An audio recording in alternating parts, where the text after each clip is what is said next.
Ok, obrigado, Nando. Irmão, sabe que primeira vez quando Miriam e eu viemos para cá, quer dizer, a primeira vez, quando nós viemos para conhecer a igreja, né, pregar, viemos aí num mês de outubro, se eu não me falha a memória, a gente veio e a gente não sabia o caminho, né? Então, nós viemos lá de São José dos Campos para cá e chegou bem ali depois ali a gente andou pelo, é o Luiz Anhaia Melo, né? Não lembro direito, mas a gente entrou ali para cortar o caminho ali, né? E chegou no momento em que tinha um viaduto que levava, né, ali para Santo André, e por lado do viaduto tinha outro caminho que ia lá para São Caetano, né, se afastava de Santo André. E eu, na minha bússola mental, eu achava que tinha que entrar ali do lado à direita, né, porque parecia que ficava daquele lado lá. E o Waze acho que indicava subir o viaduto, gente, eu não lembro direito, mas era alguma coisa assim, eu fui para o outro lado. E aí a gente se perdeu, né? E fomos parar lá, não sei aonde, até hoje eu não lembro direito onde que era, mas nós andamos, eu sei que nós rodamos aquela Avenida Presidente Wilson. Viemos lá, nossa, mas como que é longe, né? É porque a gente tinha pego o caminho errado. Então, a gente realmente, quando vai em caminho desconhecido, a gente tem que parar, né? Parar um pouco, ver ali, consulta o Waze direito, né? Consulta o Google Maps. Hoje em dia é isso. Antigamente era no mapa mesmo, aquele mapa que rasgava justamente no ponto que a gente ia, né? E confundia a gente. Mas a gente precisa parar de vez em quando para nos situar, para saber onde que nós estamos, né? Para onde que nós vamos, qual que é a direção, e se nós estamos a pé, hoje em dia até a gente usa o Google Maps quando a gente está a pé também, né? E a gente, até nesse sentido também, a gente precisa de vez em quando parar e consultar para ver direção a seguir. E a gente também passa por um momento de reflexão, né, sobre a igreja, sobre a missão de Deus, a missão da igreja, a nossa missão dentro disso tudo, né, a missão nossa particular dentro disso tudo. Então, nós temos visto, refletido, discutido, né, levantado essas questões. E estamos, então, entendemos, né, numa dessas paradas para consultar, né, estamos para nos situar, e por isso nós queremos ter uma semana de oração e jejum, buscar a Deus, buscar a direção de Deus, saber qual é a vontade de Deus para nós. E oração, todo mundo já está acostumado aqui na igreja, né? Uma oração, né? Uma semana de oração, vamos orar durante esta semana, é algo recorrente. Mas talvez, quando nós juntamos isso com jejum, já não seja tão comum, né? Existem várias ideias sobre como deve ser jejum e oração.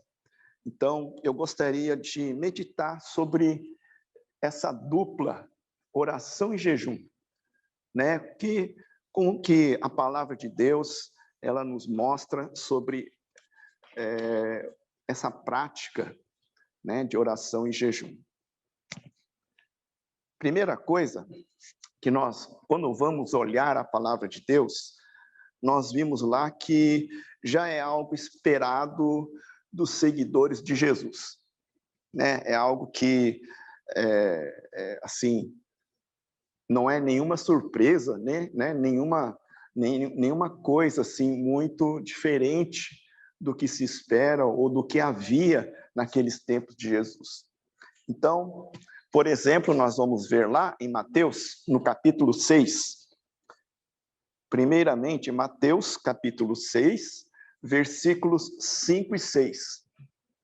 E diz assim: E quando vocês orarem, não sejam como os hipócritas. Eles gostam de ficar orando em pé nas sinagogas e nas esquinas, a fim de serem vistos pelos outros. Eu lhes asseguro que eles já receberam sua plena recompensa. Mas quando você orar, vá para o seu quarto, feche a porta e ore a seu pai que está em secreto. Então seu pai que vê no secreto o recompensará. Jesus aqui, ele está falando sobre aquela oração pessoal, né? Aquela oração particular, né? Uma oração em que você ora a Deus, e essa oração pessoal, ela não precisa ser pública para todo mundo ouvir, né? É diferente de uma oração pública. Oração coletiva é aquela oração em que se faz juntamente com todo mundo. Isso ali, né, com todos. Mas quando você tem uma oração pessoal, como é o nosso caso, que nós vamos fazer nessa semana, essa oração pessoal, você não precisa ir na esquina, orar, espalhar para todo mundo, né, o que a sua vida pessoal. E os fariseus, muitas vezes, tinham esse costume, né, sabe, que nem aquela parábola do fariseu e do publicano, né, em que o fariseu dizia quantas coisas boas ele fazia, né, quem ele era, a pessoa ótima que ele era e tudo mais, e esse tipo de coisa. Então, não é nesse sentido, né, a gente que deve ser a oração. Por isso mesmo, Jesus já diz que as pessoas, provavelmente, que ouviam esses fariseus orarem, esses escribas ou pessoas assim, não somente os fariseus, né, mas Jesus chama de hipócritas, né? Ele não fala exatamente fariseus. A gente fala porque Jesus chama, né, esses fariseus de hipócrita, mas é qualquer pessoa que chega e vai lá na esquina, né, ou em público e ora em favor de si, para se mostrar. Então Jesus diz, não, isso aí não é a oração apropriada de quem vai orar, de quem vai buscar a Deus. Isso não é apropriado, né? Se você tem de orar, né, a sua oração, que seja feita no seu quarto, seja feita no local que você está só você com Deus. E Deus, que conhece você realmente, ele vai ouvir a sua oração ali, não precisa você espalhar para todo mundo, né? Não precisa declarar para todo mundo tudo o que você faz de bom, ou a pessoa boa que você é. Então, Deus, que vem em secreto, vai recompensar em secreto. Ele vai ouvir a nossa oração. Então, a primeira coisa que Jesus ele fala, né, oração não é feita para se mostrar aos outros. A oração é se comunicar com Deus, né? Aquela comunicação, e principalmente a oração pessoal, aquela oração particular, é você e Deus, ninguém mais precisa ficar ouvindo, né? Então, essa recomendação de Jesus aqui, é a primeira aqui, né, sobre a oração. A outra, semelhante a essa, Mateus 6 mesmo, versículos 16 a 18. Aqui ele fala sobre o jejum. Então ele diz assim: quando jejuarem, não mostrem uma aparência triste como os hipócritas, pois eles mudam a aparência do rosto, a fim de que os homens vejam que eles estão jejuando. Eu lhes digo verdadeiramente que eles já receberam sua plena recompensa. Ao jejuar, ponha óleo sobre a cabeça e lave o rosto, para que não pareça aos outros que você está jejuando, mas apenas a seu pai que vê no secreto. E seu pai que vê no secreto o recompensará. Essa passagem, né, mostra a ideia do mesmo jeito. Jejum também, aquele jejum que você faz, né, e particularmente não precisa ficar mostrando para as pessoas ao redor o quanto você está sofrendo, o quanto você está passando fome, né? O quanto você está desesperado. Não é preciso mostrar isso, né? Mas o jejum também, ele deve ser feito de maneira discreta, né? É entre você e Deus. Ninguém precisa ficar ali reparando no quanto nós nos dedicamos a Deus. Então, tem assuntos, né, como esse de oração e jejum, que é algo bem particular, né, entre nós e Deus. E aqui diz que da mesma forma, Deus vai ver e vai recompensar. E é uma coisa assim, de primeiro momento, né? Jejum e oração particular. É para ser discreto, né? É entre nós e Deus. E essa busca realmente quando é pessoal, quando ela é particular, não precisa envolver mais outras pessoas. E aqui a gente vai perceber assim, né, que Jesus não fala se orarem, se jejuarem, né? Jesus fala quando vocês forem orar, né? Quando vocês forem jejuar, pressupõe já algo esperado dos seus seguidores. E dessa mesma forma, a gente então não precisa mostrar para os outros a nossa piedade, né, a nossa espiritualidade, não precisamos ficar exibindo, né? São coisas discretas entre nós e Deus. Mas é algo que é muito importante para nós, né? Por que seria, né? Primeiro, vamos falar um pouquinho, isso aqui foi só para mostrar como que oração e jejum são coisas assim, comumente já esperadas, né, dos seguidores de Jesus. Mas a oração é alguma coisa assim mais comum, né, mais costumeiro, e todos devem praticar essa comunicação com Deus. É algo que Jesus nos comanda a praticar, a oração. É algo que ele não só nos orienta, mas ele realmente nos ordena orar, né? Buscar a Deus em oração. Então, aquilo que muitas vezes salta a atenção para nós nas recomendações de Jesus é que nas orações nós tenhamos perseverança, nós tenhamos determinação. Por exemplo, lá um pouquinho adiante, Mateus capítulo 7, versículos 7 e 8, peçam e lhes será dado, busquem e encontrarão, batam e a porta lhes será aberta, pois todo o que pede recebe, o que busca encontra, e àquele que bate a porta será aberta. Parecem ser três aspectos de uma mesma oração, isso daí, né? De qualquer maneira, essa palavra pedir aqui, ela é uma palavra que indica uma intensa sinceridade, né? Pedir de coração, sabe? Então, não é só de boca, né? Mas se vamos pedir algo a Deus, tem que ser de coração, com convicção, com aquela certeza, com aquela intensidade, né, que a gente sente para pedir a Deus.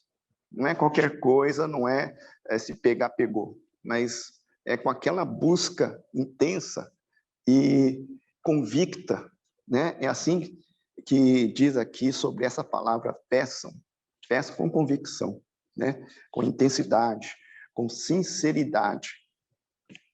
Buscar também bater e abrir a porta, ele fala ativa diligência. Essa ativa diligência significa com interesse e cuidado. Realmente ter interesse naquilo que está buscando, né? E ter um cuidado de fazer isso de maneira fazer isso de maneira cuidadosa, não de qualquer jeito. Então essa diligência também é algo assim que você vai um negócio meio sistemático, né? essa busca, essa bater a porta como algo sistemático, diligente, né? Algo ativo, e é a situação em que nós queremos saber qual é a direção de Deus, né? Queremos que Deus mostre o caminho dele para nós. Então nós batemos a porta, será que é esta, né? Ou aquela, né? Então é abrir portas, né? A gente fala, fechar portas. Deus vai nos abrir portas ou vai fechar portas, mas tem muito a ver com conhecer a direção e a vontade de Deus, né? Então, por isso aspectos da mesma oração. Por um lado, com aquela intensidade e convicção, por outro lado, com aquela perseverança, com aquela disciplina ou diligência, né? E nesse sentido, com cuidado, né? Então, é algo que você analisa, avalia, né? Vai avaliando. Então, não ver que a oração é algo muito racional também. Não é apenas algo que, né, que nós sentimos, mas também algo que nós pensamos, né? Algo que nós raciocinamos também. Então, a oração é assim é um todo, né, do nosso ser que busca a Deus com intensidade. Jejum. Antigamente, o jejum, ele era conhecido como uma prática de afligir a alma, né? Afligir a alma é você trazer uma certa aflição para a alma, né? Nossa, o que é isso? Trazer aflição para a alma. Mas é exatamente por causa da supressão de alguma coisa que te alimenta, né? Então, antigamente, muitas vezes o alimento ele era alguma coisa assim que não era fácil de obter, né? As pessoas precisam sobreviver, precisam caçar, precisam plantar, precisam ir atrás, precisam colher, né?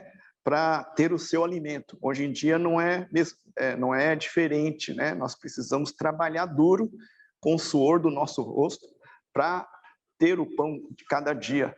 Mas naquele tempo também, e era uma preocupação, né? Apesar de ter mais oportunidade, né, para todos, mas era uma preocupação. E você ficar sem comer era uma aflição, sem comida, né? Era uma aflição.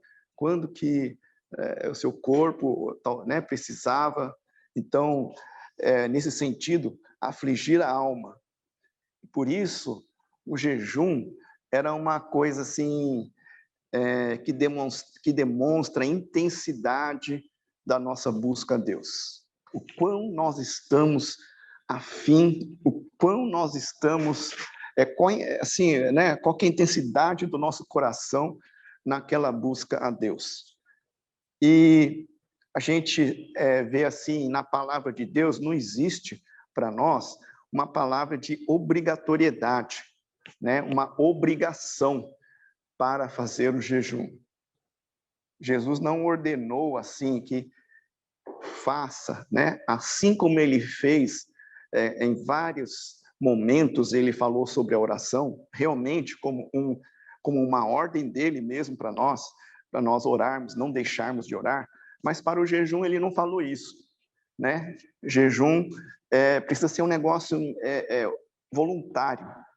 Entendemos que o jejum deve ser algo voluntário e deve ser algo que demonstra de maneira prática a intensidade do seu coração, a busca a Deus. Então, apesar de ser voluntário, espera-se que um seguidor de Jesus pratique, né, também o jejum. E nós vemos que o jejum tem alguns propósitos. A Bíblia nos fala de alguns propósitos para o jejum. O primeiro propósito, nós vamos ver ali no Antigo Testamento, a humilhação na presença de Deus. O primeiro propósito, o mais importante, aquela humilhação diante de Deus. Esdras, capítulo 8, versículo 21, é um bom exemplo sobre essa humilhação. Esdras era parte de um grupo que estava voltando do exílio para Jerusalém, né? E eles estavam descobrindo a palavra de Deus, estavam sendo lidos, eles estavam entendendo o que estava acontecendo, por que tudo aquilo tinha acontecido, né? Era devido ao pecado deles. Então, nesse momento, Esdras está ali, falando ao povo. E eu vou ler aqui. Ali, junto ao canal de Ahava, proclamei um jejum, a fim de que nos humilhássemos diante do nosso Deus e lhe pedíssemos uma viagem segura para nós e nossos filhos, com todos os nossos bens. Então, a primeira coisa, né, na verdade, esse jejum, essa oração, era pela proteção das pessoas que iam viajar uma longa distância, com familiares, com bens e tudo mais, e os irmãos sabem que naquele tempo havia muitos saqueadores, né, no meio do caminho. Então, muitos criminosos ao longo do caminho, esperando uma caravana exatamente assim, cheia de famílias, uma caravana vulnerável, né? Então, era algo assim, temeroso, né? Por isso, essa busca, né, de Esdras, juntamente com todo o povo que iria retornar ali para Jerusalém, a fim de que nos humilhássemos diante do nosso Deus. Primeira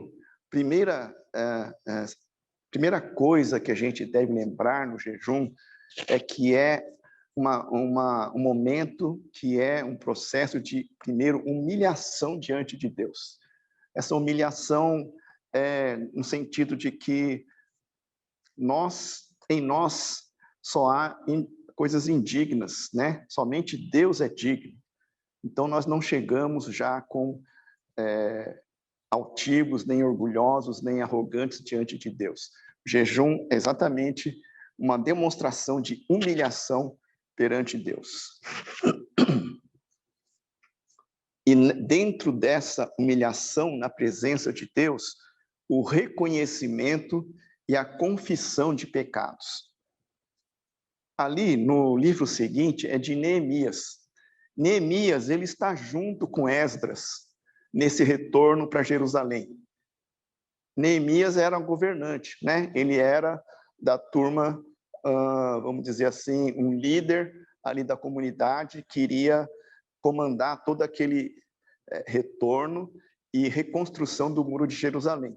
Esdras era um sacerdote, era aquele que estava apresentando a escritura para o povo, aquele que estava orando pelo povo, né? Estava conclamando o povo a jejum e oração. Então, Neemias, no capítulo 9, nós vemos ali versículos 1 a 3. No dia 24 do mês, os israelitas se reuniram, jejuaram, vestiram pano de saco e puseram terra sobre a cabeça. Os que eram de ascendência israelita tinham se separado de todos os estrangeiros. Levantaram-se nos seus lugares, confessaram seus pecados e a maldade dos seus antepassados. Ficaram onde estavam e leram o livro da lei do Senhor, o seu Deus, durante 3 horas. E passaram outras 3 horas confessando e adorando o Senhor, o seu Deus.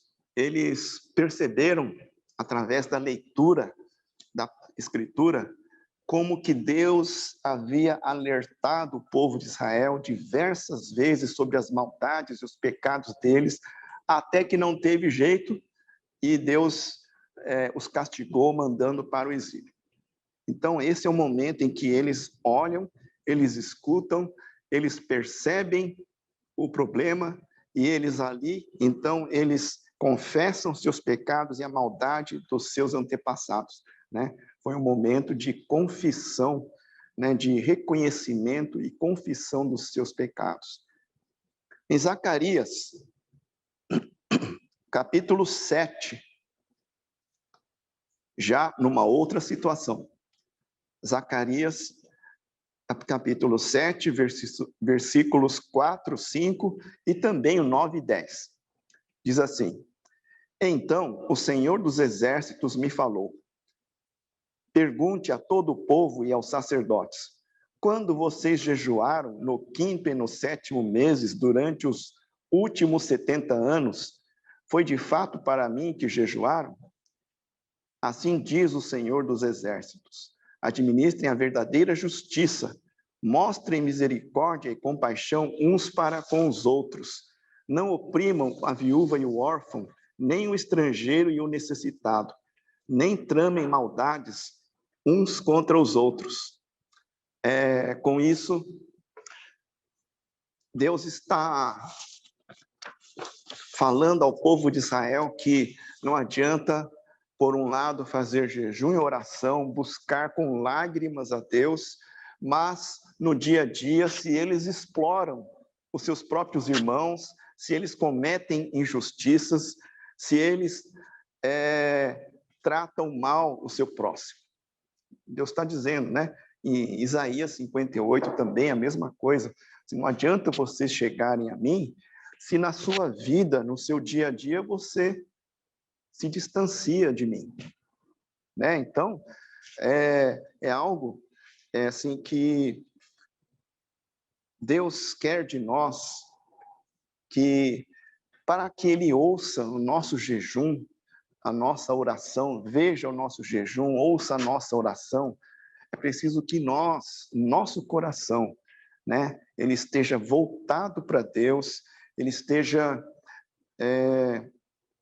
disposto a reconhecer os erros, os pecados, esteja disposto a mudar o que precisa ser mudado e fazer aquilo que Deus deseja para nós. Precisamos ter um coração assim, aberto para com Deus, né? E dispostos a mudar o que precisa ser mudado. Então, essa é a primeira e a mais importante coisa que nós vemos na prática do jejum e oração. Esse jejum não adianta a gente fazer de qualquer jeito. Não adianta passar fome de qualquer jeito. O nosso coração ele precisa estar alinhado com a nossa prática, né? Então, se nós queremos buscar intensamente a Deus, a vontade de Deus, então nós intensamente também precisamos ter a nossa vida um testemunho de acordo com aquilo que é vontade de Deus, né? A coerência entre a nossa vida e a nossa busca a Deus, nossos desejos, né? Aquilo que a gente coloca diante de Deus. É a coisa mais importante quando nós falamos dessa busca de jejum e oração. Mas nós vemos também que era mais comum, às vezes, era obter a orientação e ajuda de Deus, né? Então, fazia-se muito jejum e oração no momento de crise, né? E esses momentos de crise teriam que primeiro envolver o reconhecimento dos pecados, né? Dos problemas, do próprio testemunho de vida. Mas tinha momentos em que eles tinham que buscar a direção de Deus em determinados momentos de crise. E essa, por exemplo, é um desses momentos lá em 2 Crônicas, capítulo 20, versículos 3 e 4. Alarmado, Josafá decidiu consultar o Senhor e proclamou um jejum em todo o reino de Judá. Reuniu-se, pois, o povo vindo de todas as cidades de Judá para buscar a ajuda do Senhor. Eles estavam numa situação em que estavam sendo ameaçados por um exército estrangeiro, né? Exército estrangeiro ameaçando invadir e matar, né? Ameaçando ali o povo de Judá. Então, Josafá, esse rei, ele resolveu buscar a Deus naquele momento, antes de fazer qualquer coisa, né? E Deus atendeu, né? Depois, mas esse é o momento em que ele proclamou um jejum em todo o país, em todo o reino de Judá, em todo o reino que ele reinava. E para buscar a ajuda do Senhor, para buscar qual era a orientação de Deus para eles naquele momento. O que eles deveriam fazer, né? Então, a gente vê que o jejum também é aquela busca para a direção de Deus. O que Deus deseja para nós agora, né? Qual direção ele deseja que nós tomemos? Então, nesse sentido, é que nós jejuamos e oramos quando nós estamos com aquela busca intensa, né? Aquele desejo intenso de saber o que Deus tem para nós, aquela convicção de que Deus vai nos mostrar aquilo que é vontade dele, né? Não o que é nossa vontade, vai mostrar aquilo que é vontade dele. Então, nesse sentido, o jejum ele é muito assim comum nesses momentos de crise, quando nós temos que escolher caminhos, né? Tomar decisões, é muito importante para nós. E Deus ouve, né? Deus ouve as nossas orações.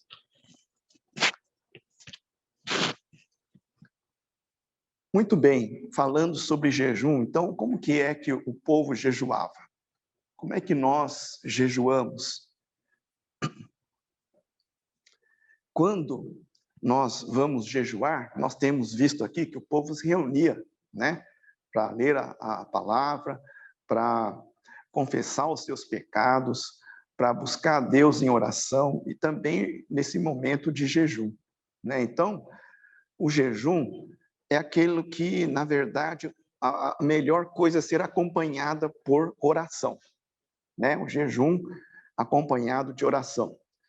E, entretanto, se o seu jejum é no momento em que você, por exemplo, tem trabalho, né? No momento que você estuda, está na escola, ou qualquer coisa assim, também você precisa estar em espírito de oração, né? Às vezes, se não tem outro jeito, mesmo tentando fazer com que seja um momento que você possa passar mais a sós com Deus, mas se não há possibilidade disso, então, mesmo no seu trabalho, você esteja em espírito de oração. No seu estudo, esteja em espírito de oração, né? Jesus mesmo diz assim, se você, quando jejuar, se você unge a sua cabeça com óleo, lave o seu rosto, para que as pessoas que estão ao seu redor não percebam que você está jejuando e quão espiritual e piedoso você é, né? Então, pressupõe que algumas vezes pode ser que você faça o jejum, mas precise fazer outra coisa, esteja rodeado de pessoas, né? Então, quando jejuar, né, preferencialmente junto com oração, mas se não puder, também faça em espírito de oração, pois, né, se tiverem outras atividades, mas em espírito de oração. E muitas vezes as pessoas perguntam, mas como que é, que tipo de jejum que existe, como que é isso, né?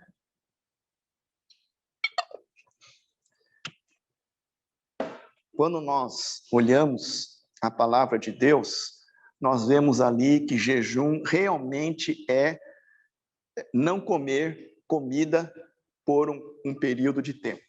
Esse é o jejum, né? Então a gente às vezes fala na nossa, não sei em que época que se falava, desjejum.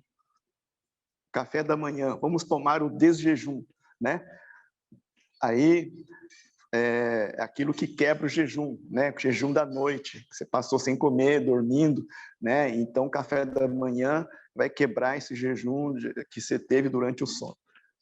em inglês é a mesma coisa, né? Breakfast é quebra do jejum. Então, jejum realmente é não comer, né? É em relação com o alimento. E o que a Bíblia nos fala é esse tipo de jejum, né? Nós vemos ali. E nós vemos ali, por exemplo, vou falar de 2 tipos principais. Primeiro é o jejum total. Esse jejum total é jejum sem comer nem beber, né? E isso daí aconteceu, por exemplo, com Moisés. Moisés, quando ele esteve lá no monte para receber as tábuas da lei, 40 dias ele não comeu nem bebeu. Lá em Deuteronômio 9:9, né, ele diz assim, Moisés diz assim, quando subi o monte para receber as tábuas de pedra, as tábuas da aliança que o Senhor tinha feito com vocês, fiquei no monte 40 dias e 40 noites, não comi pão nem bebi água. Então, assim, um jejum total, né? Mas esse jejum total é uma coisa excepcional.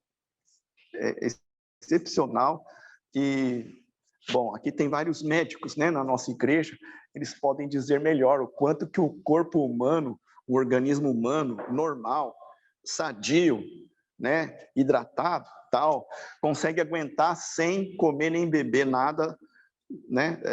Quanto tempo pode fazer isso sem causar danos? Eu não sei.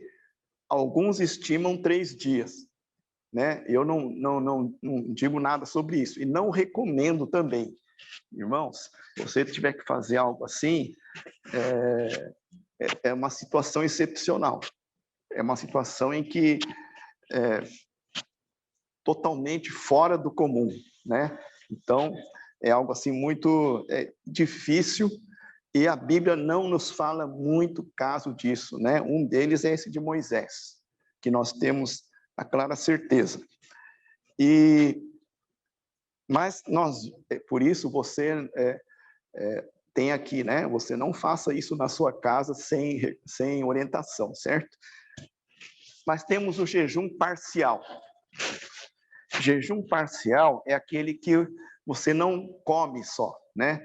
É abstenção de comida, mas você bebe líquidos.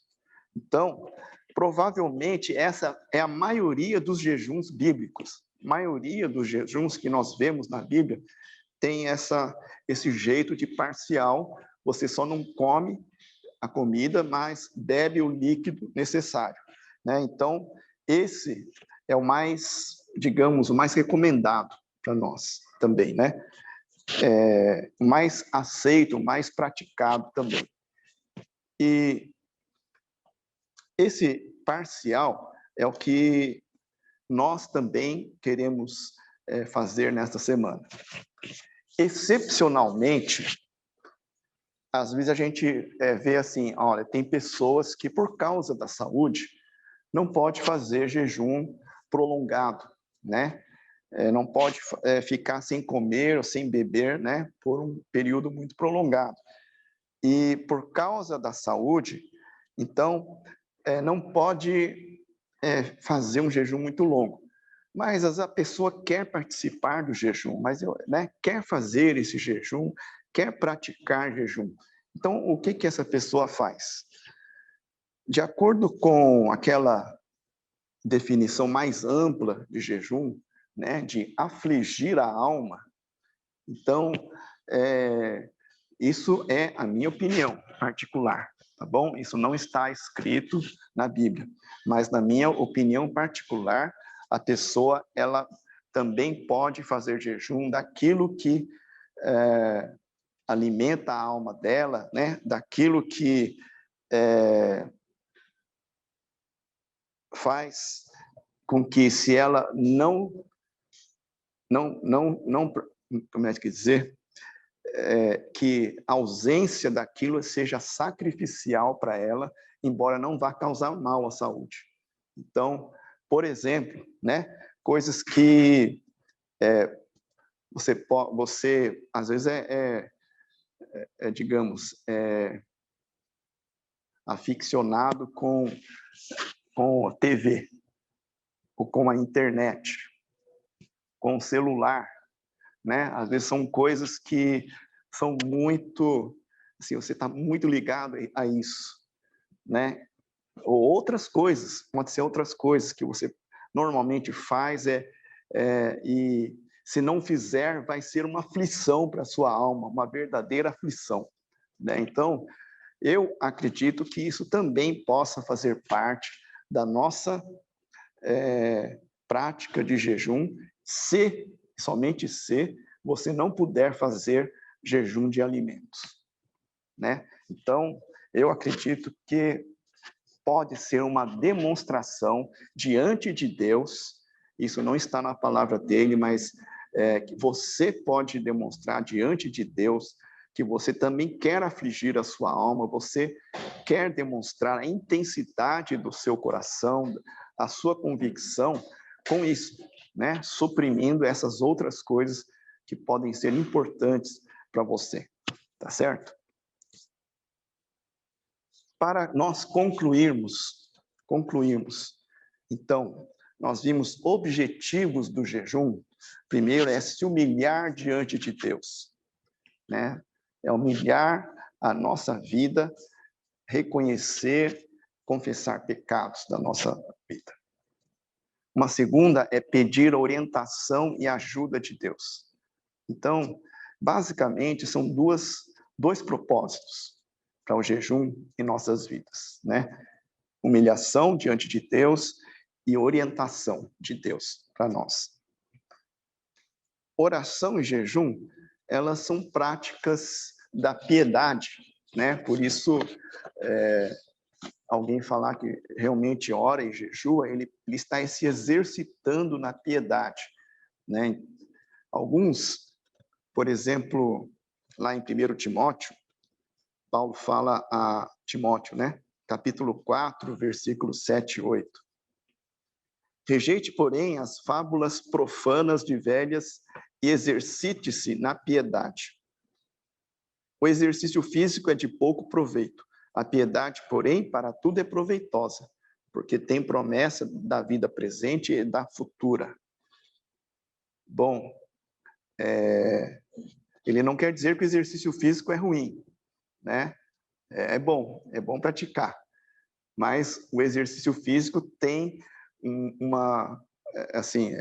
ele produz benefícios, mas somente para esta vida, né? Para nossa saúde, obviamente, mas não vai ter muita influência na vida futura. Agora, a piedade, né? Esse exercício espiritual, ela tem benefícios tanto para a vida agora quanto para a futura. Não quer dizer que é isso que vai nos trazer salvação, não é isso, né? A salvação é somente através de Jesus. Mas toda a nossa vida espiritual, ela engloba, falar em piedade, engloba toda a nossa prática da vida espiritual, né? Oração, jejum e testemunho, tudo, né? Tem tudo a ver com a piedade. Então, é nesse sentido que a gente precisa se exercitar na piedade, né? Exercitar a nossa vida espiritual, exercitar a espiritualidade, né? Exercitar a nossa vida com Deus. É nesse sentido, né, que Paulo quer dizer ali. E, por isso, irmãos, nosso objetivo, a nossa aplicação para nós também, na nossa igreja, aqui, como nós fazemos, né? Então, primeiramente, irmãos, nós vamos fazer esse jejum, uma semana de jejum e oração, 7 dias de jejum e oração, onde nós vamos colocar a nossa vida diante de Deus. A nossa vida é como que está a nossa vida com Deus, nossa vida com os nossos irmãos, né? Então, a primeira coisa é o que nós vamos colocar diante de Deus. Reconhecer, né, nos humilhar diante de Deus. Reconhecer nossos pecados, né? E, em segundo lugar, nós vamos pedir a orientação de Deus a direção de Deus para a nossa igreja, né? Neste momento em que nós nos encontramos. E esse jejum, ele pode ser de uma refeição para nós. Você escolha uma refeição que você pode fazer o jejum, né? Se você quiser fazer mais de uma refeição, tudo bem, mas para nós vamos somente uma refeição, né? Começar com isso, tá? Uma refeição. Você faça jejum de uma refeição, você escolha qual a refeição, preferencialmente em momento que você possa ter períodos de oração também. Mas, como eu já falei, né? Caso não seja possível, você escolha ali, esteja em espírito de oração, tá certo? Vão ser 7 dias, tá? Começa amanhã e a gente termina no domingo, no horário do culto, tá bom? A gente vai encerrar esse período de jejum e oração no próximo domingo, no horário do culto, tá bom? Então, começa amanhã, tá? A horário que você quiser, né? E ali, a cada dia, também, eu vou lançar uma meditação por dia, tá bom? Para os irmãos irem acompanhando o seu jejum, eu vou deixar ali postado uma meditação por dia. Então, de tal maneira que mesmo que você acorde de madrugada, já vai estar lá a sua meditação, tá?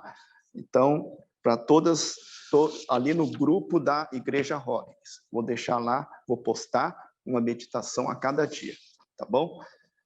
E no próximo domingo também, então, quando nós estivermos encerrando, eu gostaria de ter alguns compartilhamentos, né?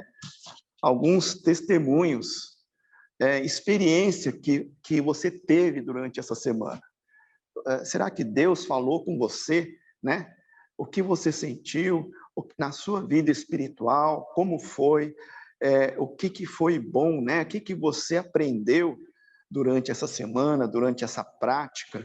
Então, gostaria que você compartilhasse um pouquinho aquilo que foi essa experiência de oração e jejum, tá bom? No próximo domingo, ok? Assim, ali, por ocasião de encerramento do jejum, aí eu vou pedir que alguns irmãos compartilhem conosco, ok? Quer dizer, voluntariamente, né? Não vou indicar nomes, já antecipadamente não.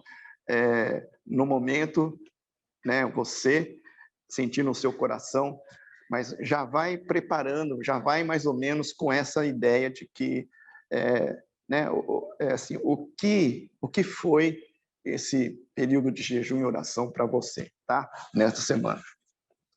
Muito bem. Então, vamos ter um momento de oração?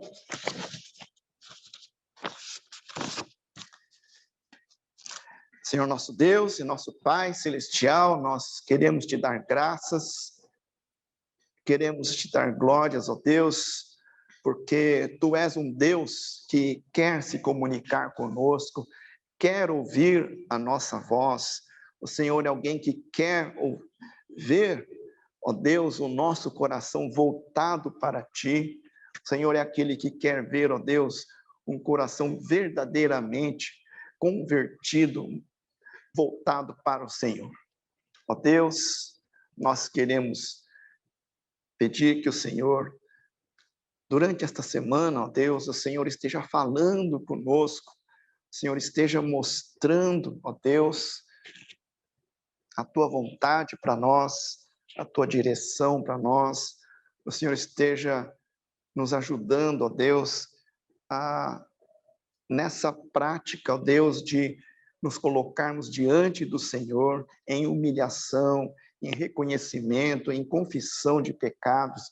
Ó Deus, o Senhor venha nos lembrar para que nós possamos nos arrepender e confessar, ó Deus.